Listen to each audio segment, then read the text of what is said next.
창세기 43장 11절부터 15절 한 절씩 교독합니다.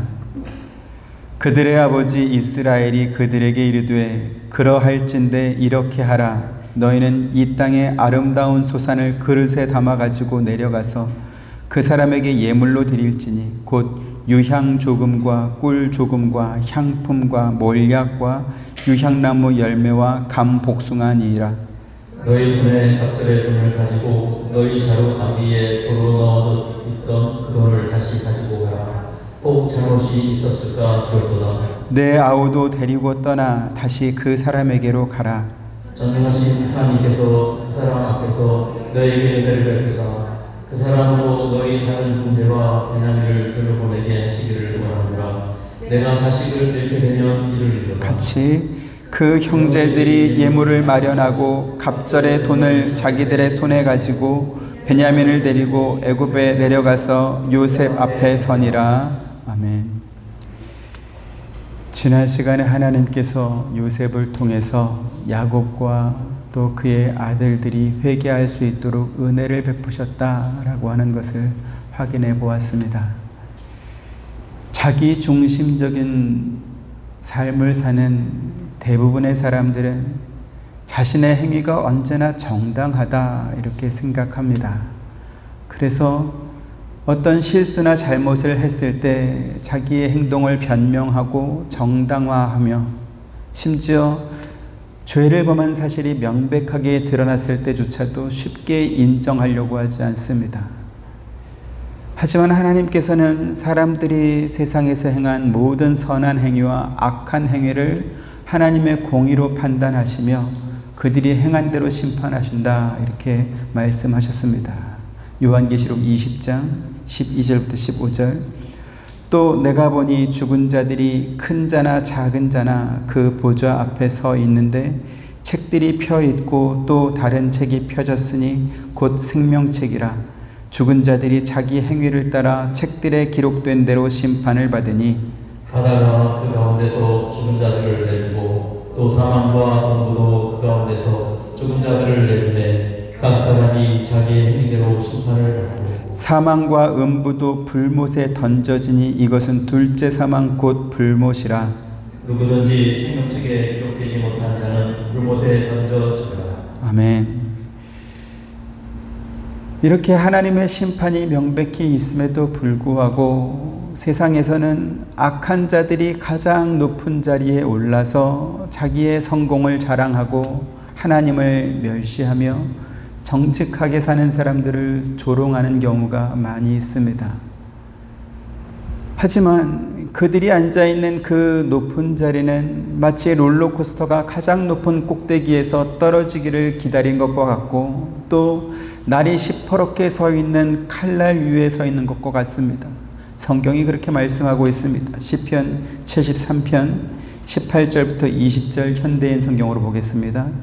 주께서 그들을 미끄러운 곳에 두셔서 파멸에 밀어 넣으심으로 그들이 순식간에 멸망하여 끔찍한 종말에 이르리라. 같이 그들은 아침이 되면 사라지는 꿈과 같은 자들입니다. 그래서 주께서 일어나시면 그들이 꿈처럼 사라질 것입니다. 아멘. 하나님은 죄와 악을 모른 척 내버려 두시거나 혹은 그것을 해결할 힘이 없어서 보고만 있는 분이 아닙니다. 하나님은 그 행한 죄악대로 반드시 심판하시는 분입니다. 그렇지만 야곱과 그의 아들들에게서 우리가 확인하는 것처럼 죄를 범한 그 사람이 하나님의 백성일 경우에는 그들에게 회개할 기회를 주어서 반드시 돌아오게 하시더라라는 것을 우리가 성경을 통해 또 확인하게 되는 것이죠. 오늘 본문을 보면 요셉의 형들이 막내 동생 베냐민을 데리고 오라고 명령한 애굽의 총리가 자기들이 돈을 받고 노예상인에게 팔아버렸던 동생 요셉인 것을 전혀 모르고 있습니다. 그들은 그저 곡식을 사기 위해서 애굽에 간 것뿐이었는데 그런데 애굽의 총리가 그들을 보자마자 너희들은 정탐꾼이다 라고 하면서 막내 동생 베냐민을 자기 앞에 데리고 올 때까지 시므온 둘째 형제 시므온을 인질로 붙잡아 두게 된 것이죠. 집으로 돌아온 야곱의 아들들은 자기 아버지 야곱에게 애굽에서 있었던 모든 일들을 다 고하면서 우리가 베냐민을 데리고 애굽으로 가야 됩니다, 이렇게 말을 했습니다. 하지만 야곱은 하나 남은 베냐민마저 잃어버릴 수는 없다라고 하면서 아들들의 청을 거절하지요. 하지만 이제 야곱의 아들들이 애굽에서 구해왔던 곡식이 다 떨어지자 이제 새로운 곡식을 구하기 위해서 다시 애굽으로 가야만 하는 그러한 처지가 되고 말았습니다. 그러나 그것도 쉽지 않은 것이 아버지가 베냐민을 내주지 않은 것이지요.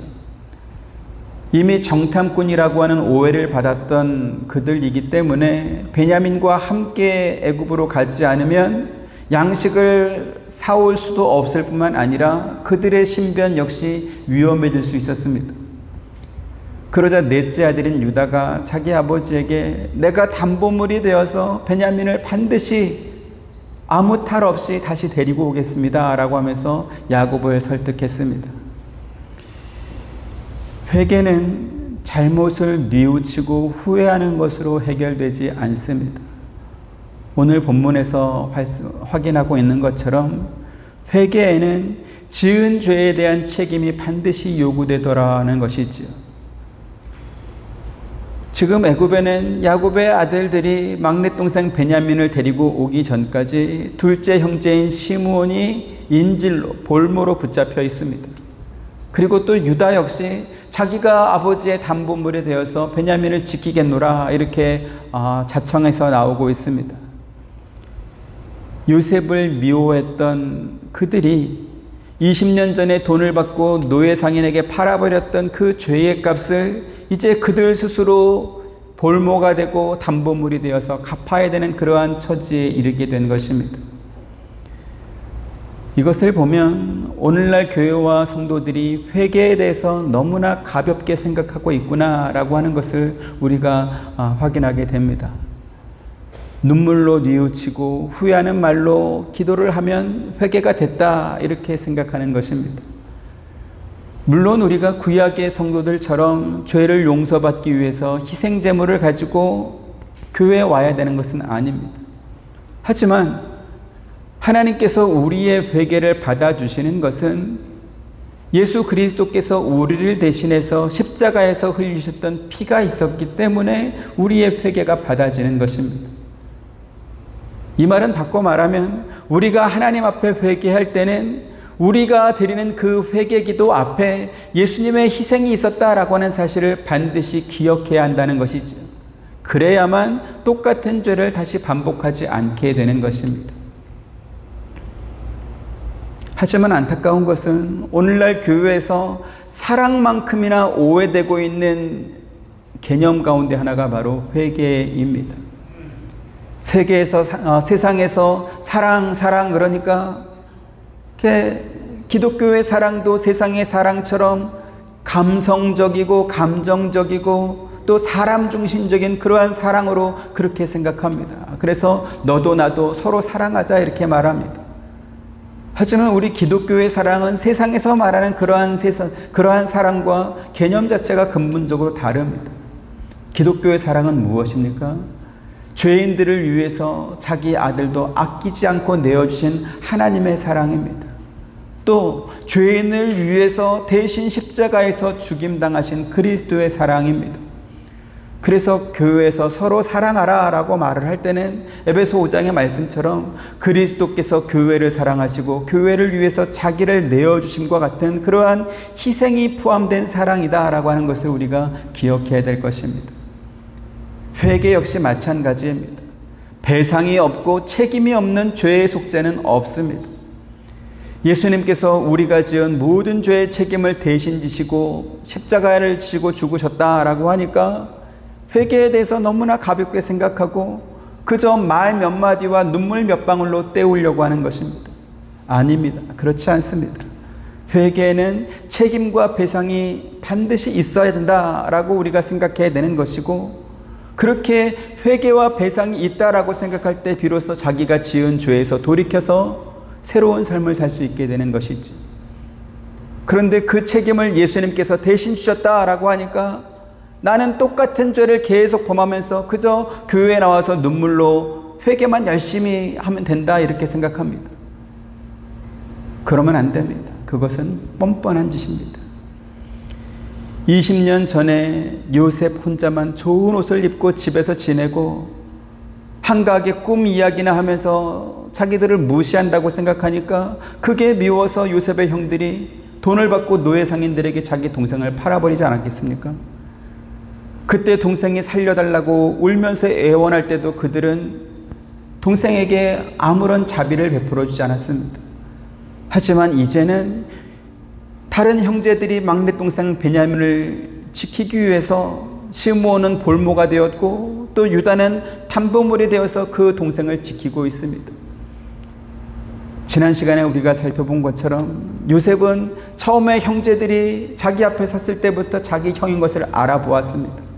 또 형들이 하는 이야기를 들으면서 북받쳐 오르는 감정을 참을 수가 없어서 밖으로 나가서 형들이 없는 곳 가가지고 실컷 울고 돌아올 만큼 그렇게 형들을 반가워하고 그리워했던 사람입니다. 하지만 그러한 인간적인 감정과는 별개로 요셉은 형들이 막내 동생 베냐민을 자기 앞으로 데리고 올 때까지 시므온을 볼모로 붙잡아 두게 했습니다. 왜 그랬을까요? 그것은 하나님께서 야곱의 아들들을 회개에 이르도록 하실 때 단지 요셉의 그 착하고 너그러운 마음으로 그냥 덮어두도록 내버려 두지 않으셨기 때문에 그렇습니다. 이 원리는 하나님의 아들이신 예수님이라 할지라도 십자가의 죽음과 또 사흘간 음부에 내려가는 무덤의 고통을 당하게 하신 것에도 똑같이 적용되고 있습니다. 왜요? 회개에는 죄에 대한 책임과 배상이 반드시 요구된다라는 것을 가르쳐 주시기 때문에 그렇습니다. 그래야 죄를 쉽게 짓지 못하고 또 혹시 죄를 지었다 할지라도 빨리 인정하고 돌아올 수 있기 때문에 그렇습니다. 우리 교회가 2017년도에 이곳으로 이전하기 전에 펄시티에 교회가 있었습니다. 그때는 새벽 예배도 있었습니다. 그래서 새벽 예배를 마치고 이제 집으로 돌아오고 있는데 그 아이야의 수화 및 그 장터가 열린 곳 사거리에서 제가 신호 위반으로 교통경찰한테 잡힌 적이 있었습니다. 거기가 약간 언덕이고 또 내려가는 길인데 근데 새벽 예배 마치고 이렇게 앞차를 따라오고 있었는데 그 신호등 바로 위에 태양이 있었어요. 그래서 신호등을 못 보고 앞차가 가니까 따라간 겁니다. 근데 경찰이 저를 이렇게 붙잡더라고요. 신호 위반을 했다. 그래서 내가 그 신호등을 잘 못 봤다 그랬더니 억울하면 그 법정에 가서 판사한테 말을 해라 그러더라고요. 그래서 이제 제가 법정에 갔습니다. 판사한테 신호 위반한 거 맞습니다. 근데 그때 하필이면 태양이 그 신호등 위에 이렇게 겹쳐 있어가지고 앞차 따라가다 보니까 신호등을 못 봤다. 제가 이제 말을 했더니 판사가 이해할 만하다 그러면서 없는 걸로 무효로 이렇게 해줘서 벌금을 안 내고 나온 적이 있습니다. 근데 희한합니다. 그 다음부터 이제 그 사거리를 지날 때마다 가슴이 쿵쾅쿵쾅 하면서 경찰도 없는데 근데 거기만 가면 하여간 막 심장이 두근거리고 막 마치 트라우마처럼 그런 거예요. 죄를 지어도 책임과 배상이 없다면 경찰이 무서울 것도 없고 법도 하나도 무섭지 않을 것입니다. 근데 법이 있고 경찰이 있기 때문에 한번 걸려놓으니까 또 걸리면 그때는 반드시 벌금을 내야 될 걸 아니까 괜히 가슴이 떨리고 아직 신호등이 오지도 않았는데 또 파란불 보고 하면서도 계속 그 신호등만 보고 가는 거예요. 안 걸리고 싶어서. 사도행전 6장 7절 같이 보시죠. 하나님의 말씀이 점점 왕성하여 예루살렘에 있는 제자의 수가 더 심히 많아지고 허다한 제사장의 무리도 이 도에 복종하니라 이랬습니다. 오늘날 교회가 초대교회 또 그 교회 성도들을 본받아야 되는 이유는 뭐냐면 예수님을 십자가에 못 박고 성도들을 핍박했던 그 제사장의 무리들마저도 사도들의 가르침에 복종한 그러한 면입니다. 그 가르침이 무엇입니까? 예수님께서 제자들과 성도들에게 가르쳐 주셨던 그 새 언약, 곧 하나님의 복음의 말씀이 성도들의 삶 속에서 실질적인 변화로 이어졌고 그 변화와 함께 복음이 함께 전파되는 것이었습니다. 예수님께서는 옛 언약을 가르치면서 사람들을 지적하는 서기관과 바리새인들의 외식을 책망했습니다. 그들은 율법이 무엇을 가르치는지 말만 했을 뿐이고 정작 자기들은 율법을 지키지 않은 것이지. 무거운 짐을 묶어서 사람들에게 지게 하고 자기들은 한 손가락도 까딱하지 않았습니다. 마태복음 23장 2절부터 4절 보시죠. 서기관과 바리새인들이 모세의 자리에 앉았으니 그러므로 무엇이든지 그들이 말하는 말은 행하고 지키되 그들이 하는 행위는 본받지 말라. 그들은 말만 하고 행하지 아니하며 같이 또 무거운 짐을 묶어 사람의 어깨에 지우되 자기는 이것을 한 손가락으로도 움직이려 하지 아니하며 이랬습니다. 이 말씀을 우리가 주목해야 되는 이유가 뭡니까? 서기관과 바리새인들이 율법을 지식으로만 알고 그 율법이 가르치는 참뜻은 지키지 않았던 그러한 잘못을 오늘날 우리도 똑같이 따라가고 있기 때문에 그렇습니다. 계속 말씀드리지만 오늘날 교회와 성도들은 회개를 너무나 쉽게 생각합니다. 죄를 뉘우치고 눈물로 기도하긴 하지만 그러나 그것으로 회개가 끝났다 이렇게 생각하는 것이죠. 앞서 말씀드린 것처럼 제가 신호위반으로 경찰한테 붙잡혀가지고 티켓을 받았지만 법원에 가가지고 판사로부터 사면을 받았습니다. 그래서 벌금을 내지 않았습니다. 그래서 이제 벌금 내지 않았으니까 다음번에 또 똑같이 신호위반을 걸리면 그래서 법정 가면 판사가 너 또 못 받겠네. 알았어, 내가 용서해 줄게. 그럴까요? 그렇지 않을 것입니다. 판사는 당신은 아무래도 습관적으로 신호위반을 하는 것 같다라고 하면서 벌금을 내게 하겠지. 근데 그 다음에도 또 걸리고 또 걸리고 하면 어떻게 하겠습니까? 너는 아무래도 운전하면 안 되겠다 그러면서 운전면허증을 뺏어버릴 것입니다. 회개는 무엇입니까? 하나님께 잘못했다라고 용서를 빌었으면 다시는 그 잘못을 반복하지 않으려고 애를 쓰는 것입니다. 그리고 잘못된 습관, 죄의 본성 이것을 고쳐나가는 것입니다. 그런데 오늘날 교회에서는 회개하는 사람들은 너무나 많은데 그 잘못된 것을 고치는 사람들은 별로 없습니다. 그래서 교회와 성도들이 세상으로부터 욕을 얻어먹고 있는 것입니다.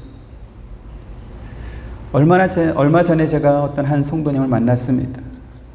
그분이 이제 한국에 가서 믿지 않던 그 동창들 친구들 만나서 이야기하면서 그 친구들을 전도하려고 너희도 교회 좀 다녀라 이렇게 말을 했더니 친구들이 야 우리는 교회 안 가, 나는 교회 안 가 그랬대요. 그래서 왜 교회를 안 가냐 그랬더니 예수 믿는 것들은 너무 재수 없어가지고 안 가겠다 그랬답니다.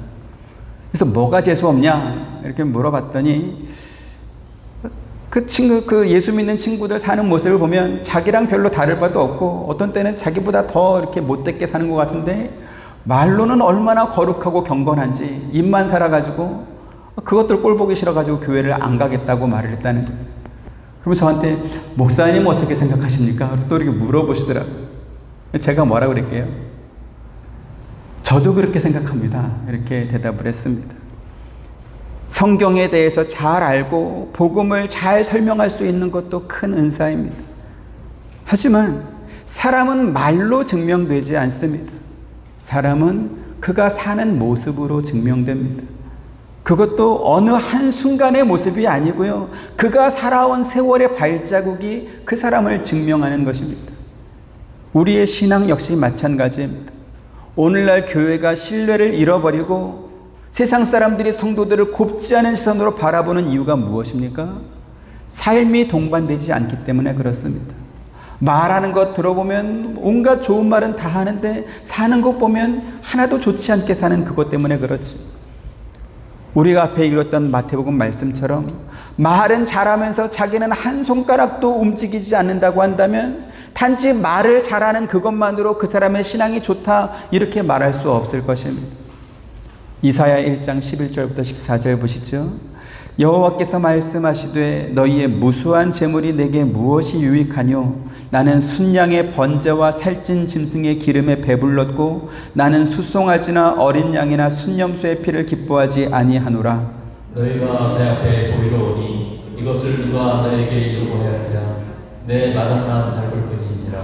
헛된 재물을 다시 가져오지 말라. 분향은 내가 가증히 여기는 바요. 월삭과 안식일과 대회로 모이는 것도 그러하니 성회와 아울러 악을 행하는 것을 내가 견디지 못하겠노라. 내 마음이 너희의 월삭과 정한 절기를 싫어하니 그것이 내게 무거운 짐이라 내가 지지에 공개하였습니다. 네, 하나님께서 이사야 선지자를 통해 이스라엘을 책망하시는 이유가 바로 이것과 똑같습니다.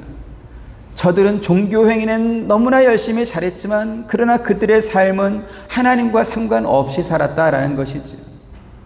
오늘날 교회와 성도들에게 필요한 것이 무엇입니까? 눈물로 통회하고 회개만 잘하는 것이 아니라 회개에 합당한 삶을 살기 위해서 애를 쓰는 성도들이 많아지는 것입니다. 창세기 42장과 43장에는 요셉의 형인 시므온과 유다가 스스로 볼모가 되고 담보물이 되어 자기들이 지은 죄의 책임을 지는 모습을 보여주고 있습니다. 요셉이 형들이 하는 말을 들으면서 숨어서 운 것을 보면 형들이 그렇게까지 하지 않아도 이미 용서했을 것입니다. 하지만 하나님께서는 형들에게 돈도 받지 않고 곡식을 내준 그 요셉의 속마음과는 별개로 요셉의 형들이 베냐민을 데리고 다시 요셉 앞에 나타날 때까지 요셉의 형들뿐만 아니라 야곱마저도 그동안 자기들이 해왔던 행위를 돌아보고 회개하게 하셨던 것입니다. 그런 면에서 오늘 본문에는 일평생 자기만을 위해 살아왔던 이 야곱이 요셉을 잃어버린 후에 자기가 이제는 그 다음으로 가장 소중하게 여겼던 베냐민을 포기하는 모습을 보여주고 있습니다. 13절 14절 다시 보시죠. 내 아우도 데리고 떠나 다시 그 사람에게로 가라. 전능하신 하나님께서 그 사람 앞에서 너에게 은혜를 베푸사 그 사람으로 너희 다른 형제와 베냐민을 돌려보내게 하시기를 원하노라. 내가 자식을 잃게 되면 이루리로다. 네. 앞에서 회개에는 책임과 배상이 반드시 요구된다 이렇게 말씀드렸습니다. 야곱의 회개에는 하나님께서 베풀으신 은혜를 바라보는 모습이 두 번째로 등장하고 있습니다. 회개는 무엇입니까? 내 잘못을 인정하고 후회하는 거, 그러면서 우는 것입니까? 물론 통렬한 반성과 눈물로 후회하면서 다시는 똑같은 잘못을 범하지 않겠노라고 다짐하고 각오하는 것도 좋을 것입니다. 하지만 회개는 내 눈물, 내 후회, 내 반성과 각오만 있으면 되는 것이 아니라는 것이지. 회개는 오늘 성경에서 야곱이 고백하는 바와 같이 하나님께서 베풀으시는 은혜에 기대는 것입니다. 하나님의 은혜에 기댄다라는 것이 무엇입니까? 내가 자식을 잃게 되면 이르리로다. 혹시 하나님께서 은혜를 베풀어 주지 않는다 할지라도 그 책임은 죄를 범하고 사는 자기에게 잘못이 있는 것이지 은혜를 안 베풀어 준 하나님께 있는 것이 아니다. 이렇게 자기가 모든 책임을 지면서 죄의 책임을 지면서 하나님의 은혜를 기대하고 또 간구하는 것이죠. 적반하장이라는 말을 들어보셨을 것입니다. 도둑이 도리어 매를 든다라는 뜻입니다. 잘못한 사람이 잘한 사람 혹은 피해자에게 화를 내거나 나무랄 때 쓰는 그러한 사자성어입니다. 적반하장의 태도를 보이는 사람은 어떤 사람일까요? 주로 자기를 너무 사랑하는 사람입니다. 그래서 자기를 너무 사랑하는 사람은 자기가 잘못한 것을 인정합니다. 근데 그 잘못을 인정한 자기가 너무 대견한 거예요. 너무 잘했다라고 생각하는 겁니다. 그래서 사과를 하는데 상대방이 사과를 받아주지 않으면 내가 자존심도 꺾고 내 잘못을 인정해서 사과했는데 네가 내 사과를 안 받아줘? 너는 나보다 더 나쁜 거야. 이러면서 상대방을 이렇게 야단치고 화를 내는 것이지. 근데 회개도 적반하장식으로 하는 사람들이 있습니다. 앞서도 말씀드린 것처럼 회개에는 책임과 배상이 동반되는 것이고 더 근본적으로는 하나님께서 은혜 베풀어 주시기를 기대하는 그러한 겸손이 있어야 됩니다. 그런데요, 적반하장식으로 회개하는 사람들은 내가 회개했으니까 이제 끝 이렇게 생각하는 것입니다. 그러면서 하나님의 은혜를 기다릴 생각조차 하지 않습니다. 그래서 생기는 부작용이 무엇입니까? 회개해놓고 다시 또 죄를 범하는 것입니다. 야구 경기를 하다 보면 투수가 던진 공이 타자의 몸에 맞을 때가 있습니다. 미국하고 조금 다르지만 한국에서는 주로 이제 투수가 던진 공이 타자의 몸에 맞으면 투수가 모자를 벗고 고개를 숙여서 미안하다, 내가 일부러 그런 건 아니다, 이렇게 사과를 하거나, 아니면 투수가 타자보다 많이 선배일 경우에는 이렇게 손을 들어서 미안하다, 내가 일부러 안 그랬다, 이렇게 말을 합니다. 이렇게 이제 행동으로 보여줍니다. 그런데 그 타자가 다음 타석에 또 섰는데 투수가 또 맞췄다, 이러면 어떻게 될까요? 그때 이제 벤치 클리어링이라고 해서 이렇게 양 팀에 있는 선수들이 일부러 맞췄지 이러면서 나와가지고 한바탕 이제 소란이 막 벌어집니다. 그래서 우리가 누군가에게 사과를 할 때도 똑같은 잘못은 잘 하지 않으려고 애를 씁니다. 그런데 희한하게도 교회에서는 회개가 너무나 쉽고 너무나 가볍습니다. 심지어는 나 원래 이런 사람이야, 성경에서 분명히 죄라고 말을 하고 있는데도 불구하고 난 이렇게 태어났어, 나 원래 이런 사람이야, 그러니까 나를 인정해줘, 이렇게 말하는 사람들이 있습니다. 누구라고 말 안 해도 누군지 아시겠죠? 네. 야곱을 볼까요? 야곱은 태어나면서부터 형의 발꿈치를 붙잡고 태어났습니다. 그리고 어릴 때부터 형의 장자권을 뺏기 위해서 음식 한 그릇으로 형의 장자권을 뺏었고, 아버지도 속이고 형도 속이고, 그래서 형이 받아야 되는 그 축복도 가로채가지고 엄마가 형한테 맞아 죽을까봐 삼촌 집에다 보냈더니 삼촌 집에 가가지고 또 삼촌과 사촌들을 이렇게 등쳐가지고 삼촌의 가장 좋은 양들을 다 자기 것으로 만들었습니다. 어렸을 때부터 야곱은 거짓말쟁이였고 속이는 자였고 남을 등쳐먹는 사람이었고, 그러면 쟤는 원래 저런 사람이다 이렇게 볼 수 있지 않겠습니까? 그러면 나 태어날 때 난 거짓말했던 사람이야, 그러니까 내가 거짓말해도 괜찮아. 괜찮습니까? 안 괜찮습니까? 나 어렸을 때부터 난 사기쳤어, 그러니까 나는 원래 그런 사람이니까 인정해. 말이 됩니까? 안 됩니까? 나는 어렸을 때부터 성향이 동성을 좋아했어, 그러니까 나 인정해. 됩니까? 안 됩니까? 안 되는 것이지. 성경에 우리가 회개하면 하나님께서 우리가 지은 모든 죄를 마치 흰 눈처럼 양털처럼 다 용서해 주시겠다, 심지어 기억조차 하지 않겠다라고 말씀했습니다. 그렇다 보니까 회개하고 나서 당당하게 또 죄를 짓는 것이지, 괜찮다라고 생각하는 겁니다. 난 원래 그런 성향의 사람이다라고 생각하는 겁니다. 2016년도에 부천의 서울신학대학이라는 곳이 있는데 그 신학대학교에 신약학 교수이면서 학교 근처에서 목회를 하시는 목사님이 자기 딸을 살해한 후에, 죽게 한 후에 그 딸의 시체를 집안에 1년 동안 방치해가지고 그 딸이 이제 백골 상태로 발견된 그러한 일이 있었습니다. 그래서 왜 이렇게 했냐, 이제 그 조사가 되지 않겠습니까? 독일 유학을 갔다 와서 이 교수가 자기 딸을 이렇게 몇 년 동안 상습적으로 구타를 한 겁니다. 그리고 딸이 죽게 된 그날도 그 교수와 또 재혼한 부인과 함께 5시간 동안 애를 때리고, 그리고 잠자고 일어났더니 다음날 아침에 오니까 애가 죽었다라는 거예요.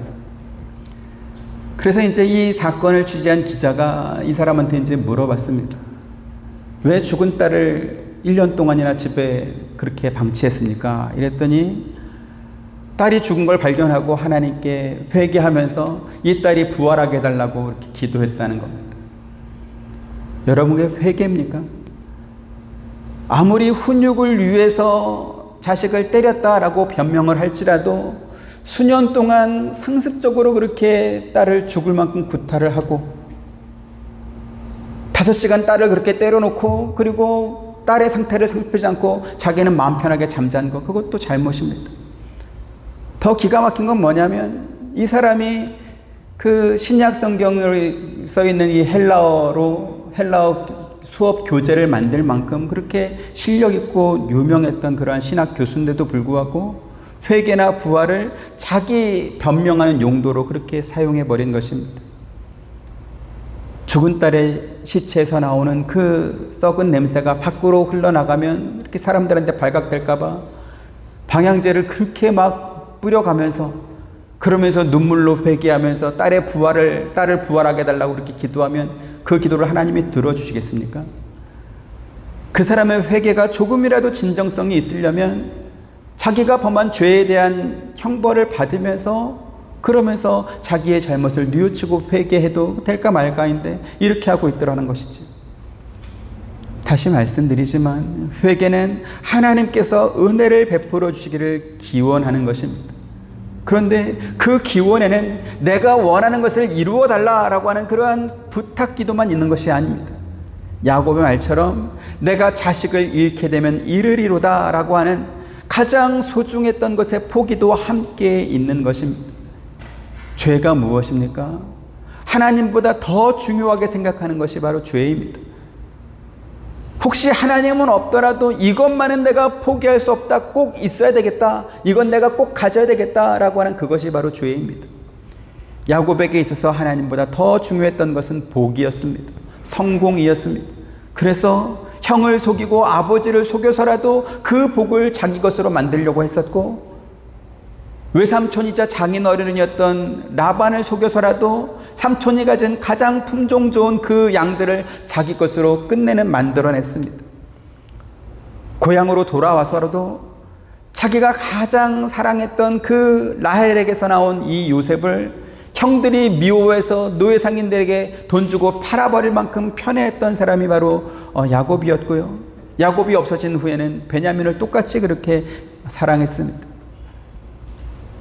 그 베냐민이 얼마나 야곱에게 소중했으면 또 다른 아들인 시므온이 지금 애굽 나라의 볼모로 붙잡혀 있는데도 그 아들을 되찾아올 생각을 하지 않고 있는 것이지. 그럼 그 시므온은 여종에게서 낳은 아들입니까? 아니죠. 자기의 첫째 부인에게서 난 아들이었습니다. 그런데 그 베냐민을 끝까지 내놓지 않으면 본인뿐만 아니라 온 가족이 굶어 죽어야 되는 그러한 상황이 되자 야곱이 비로소 하나님의 주권과 하나님의 은혜를 바라면서 베냐민을 포기하고 있습니다.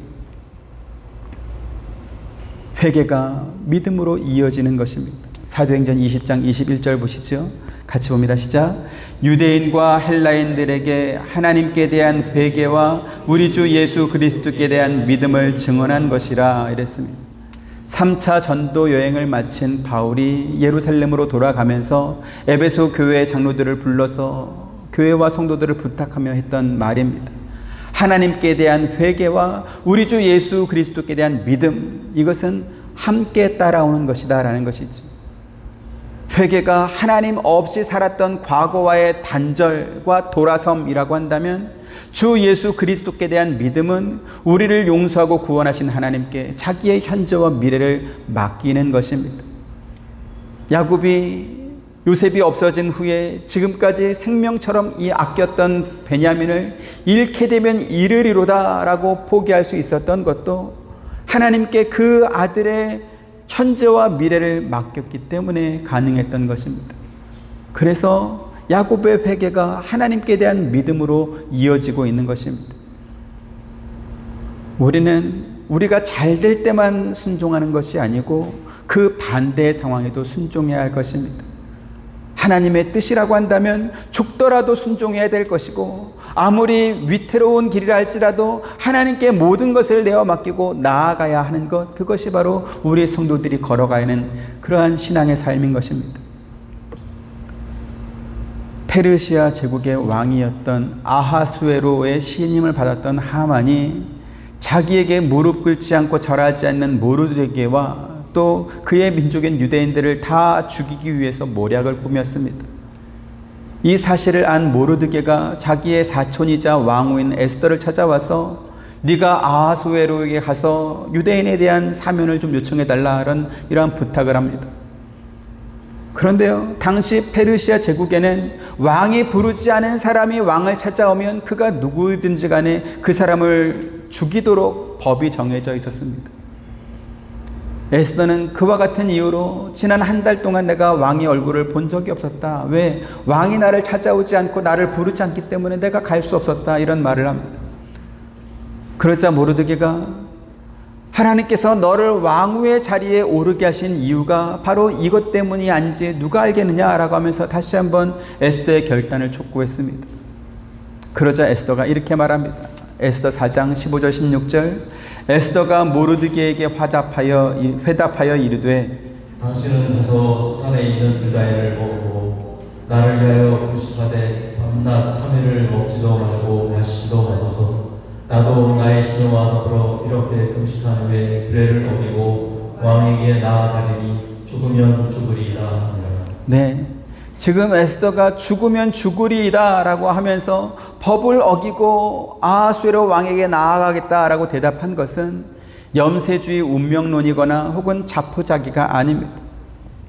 야곱이 자기 아들들에게 베냐민을 맡겨 보내면서 전능하신 하나님께서 그 사람 앞에서 너희에게 은혜를 베푸사라고 말했던 것과 똑같은 이치인 것입니다.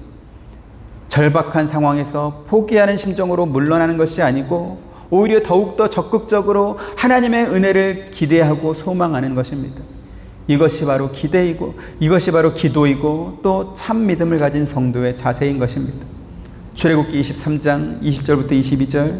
내가 사자를 내 앞서 보내어 길에서 너를 보호하여 너를 내가 예비한 곳에 이르게 하리니 너희는 삼가 그의 목소리를 정정하고 그를 노엽게 하지 말라. 그가 너의 허물을 용서하지 않을 것은 내 이름이 그에게 있으니. 같이 네가 그의 목소리를 잘 청종하고 내 모든 말대로 행하면 내가 내 원수에게 원수가 되고 내 대적에게 대적이 될지라 이랬습니다. 이 말씀은 하나님께서 모세에게 십계명과 율법을 주시면서 하신 말씀입니다. 하나님께서 그들 앞에 당신의 사자를 보내어 그들이 걸어가야 될 길을 보호해 주시고 또 그들이 거주해야 될 땅을 미리 준비해서 그들에게 주시겠다 이렇게 말씀했습니다. 실제로 하나님께서는 이스라엘 백성의 광야 40년 세월 내내 그들의 발걸음을 인도해 주셨고요. 또 그들에게 그들의 조상에게 약속하셨던 가장 아름다운 땅을 그들에게 주셨습니다. 하지만 그 땅은 하나님의 말씀을 듣지 않고 우상을 섬기며 하나님을 노엽게 했던 출애굽 1세대 사람들에게는 허락되지 않았습니다. 그 1세대 사람들은 하나님께서 베푸시는 기적을 경험할 때는 하나님을 찬양하고 믿는다고 하면서 조금만 불편한 것이 생기고 부족한 것이 있으면 하나님을 원망하고 차라리 애굽에 있을 때가 더 좋았다, 그리로 돌아가자 이러면서 애굽을 더 그리워했습니다. 믿음이 무엇입니까? 하나님께서 베푸시는 기적을 경험하고 신기해하면서 하나님을 막 찬양하는 것입니까? 광야의 이스라엘 백성들도 그러한 찬양은 수없이 많이 했습니다. 하지만 그럼에도 불구하고 그들은 하나님께서 그들에게 약속하셨던 가나안 땅에 들어가지 못했습니다. 왜 그렇습니까? 참 믿음은 하나님께서 우리를 위해서 행하시는 그 일을 믿고 기다리고 순종하는 것입니다. 나한테 유리한 거, 나에게 잘 되는 것은 믿고 나에게 불리하고 힘들고 내가 잘 안 되는 것은 믿지 않고 그런다면 그것을 어떻게 온전한 믿음이다 이렇게 말할 수 있겠습니까? 그래서 바울이 야곱이 내가 자식을 잃게 되면 잃으리로다 라고 말을 한 것은 그의 믿음이 비로소 하나님께서 받을 수 있는 믿음으로 한 단계 더 성장한 것을 우리에게 보여주는 것입니다. 야곱뿐이겠습니까? 오늘 저와 여러분에게도 쉽게 포기하지 못하는 어떤 소중한 것이 하나씩은 다 있을 것입니다. 하나님을 믿는다라고 하고 하나님께 맡긴다고 말은 하지만 그러나 모든 소유와 사용의 권한을 내 두 손에 꽉 쥐고 나서 절대로 그 손을 펴지 못하는 무언가가 있을 것입니다. 야곱이 내놓을 수 없다라고 말했던 것은 막내 아들 베냐민이었습니다. 롯의 아내가 포기하지 못했던 것은 소돔성 자기 집에 두고 온 그 재산이었습니다. 사울 왕이 끝까지 지키려고 했던 것은 자기 자존심이었고요. 히스기야가 회개하지 못했던 것은 자랑하는 그러한 자랑이었습니다.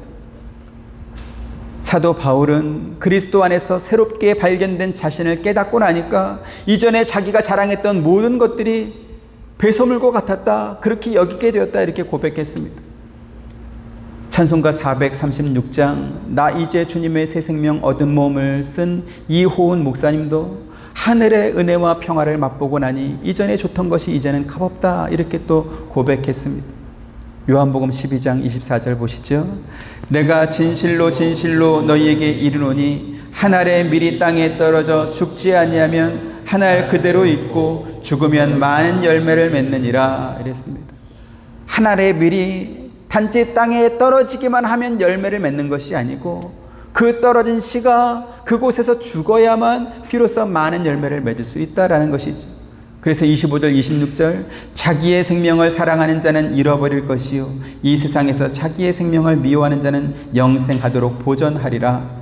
사람이 나를 섬기려면 나를 따르라. 나 있는 곳에 나를 섬기는 자도 거기 있으리니 사람이 나를 섬기면 내 아버지께서 그를 귀히 여기시리라. 네, 예수님을 따르고 섬기는 자는 자기 생명을 미워한다라고 말했습니다. 무슨 말입니까? 옛사람에 속한 자기 자랑, 자기 자존심, 소유에 대한 욕심과 같은 이러한 것들을 미워하는 것입니다. 그리고 그리스도 안에서 새롭게 발견된 생명, 거룩, 부활과 같은 것을 사랑하는 것입니다. 그래서 히브리서 기자는 이러한 사람들은 세상에 감당하지 못한다 이렇게 말하기도 했습니다.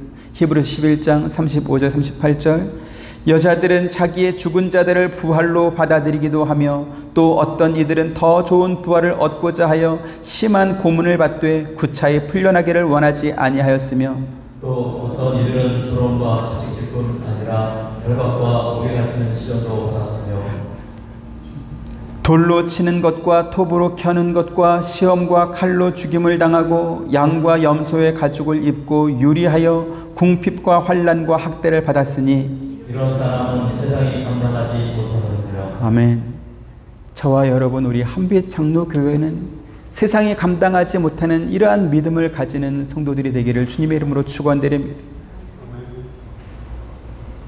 겁나십니까? 아멘 소리가 굉장히 약해. 믿음은 참된 회개에서 이어집니다. 그리고 참된 믿음은 하나님을 잘 알지 못한 때에 내가 가장 소중하게 생각했던 그 어떤 것을 포기하면서부터 이어집니다.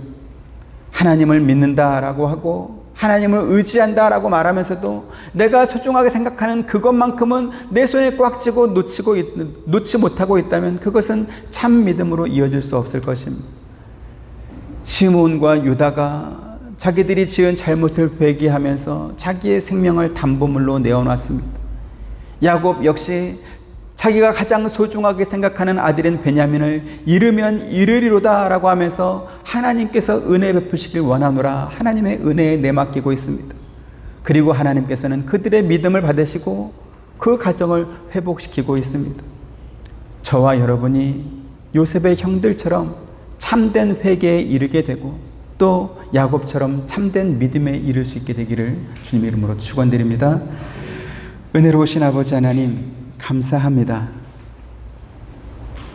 하나님께서 우리의 회개를 들으시고 우리를 용서하시는 것은 우리의 회개에 앞서 하나님의 독생자인 예수님께서 우리 대신 십자가에서 흘리신 피의 은혜가 있었기 때문인 것을 다시 한번 가르쳐 주셨습니다. 회개는 공짜가 아니고 회개는 값싼 것이 아닌데 그런데 우리가 너무나 가볍게 생각하고 너무나 가치 없게 생각해서 단지 고백만 하고 눈물 좀 흘리면 회개가 끝난 것으로 생각했던 그러한 것은 없는지 다시 한번 우리의 삶을 돌아보게 하여 주옵소서. 회개는 잘못한 것에서의 돌이킴과 단절과 또 고치는 것과 그래서 하나님께서 인정할 수 있는 그러한 믿음의 사람으로 이어지는 그러한 삶의 변화로 나아가야 한다는 것을 다시 한번 가르쳐 주셨습니다. 또한 야곱에서 보는 바와 같이 가장 소중하게 생각했던 그것마저도 하나님의 은혜에 기대며 이르면 이르리로다. 내가 세상에서 가장 중요하게 생각하는 그것을 놓아야만 하나님의 은혜가 시작된다는 것을 다시 한번 우리에게 가르쳐 주셨사오니 우리의 믿음도 그렇게 자라게 하시고 성장하게 하여 주시고 하나님의 은혜를 바라며 소망하며 더욱더 믿음으로 나아가서 세상도 감당하지 못하는 그러한 믿음을 우리도 소유할 수 있도록 은혜 더하여 주옵소서. 예수님의 이름으로 기도합니다. 아멘. 지금은 우리 주 예수 그리스도의 은혜와 하나님의 크신 사랑과 보혜사 성령님의 감화감동 교통하심이 이 말씀을 듣고 참된 회개에서 참된 믿음으로 이르게 되는 사랑하는 모든 성도님들의 머리 위에와 가정과 생업과 하시는 모든 일들 가운데 지금부터 영원토록 함께 있기를 축원하옵나이다. 아멘.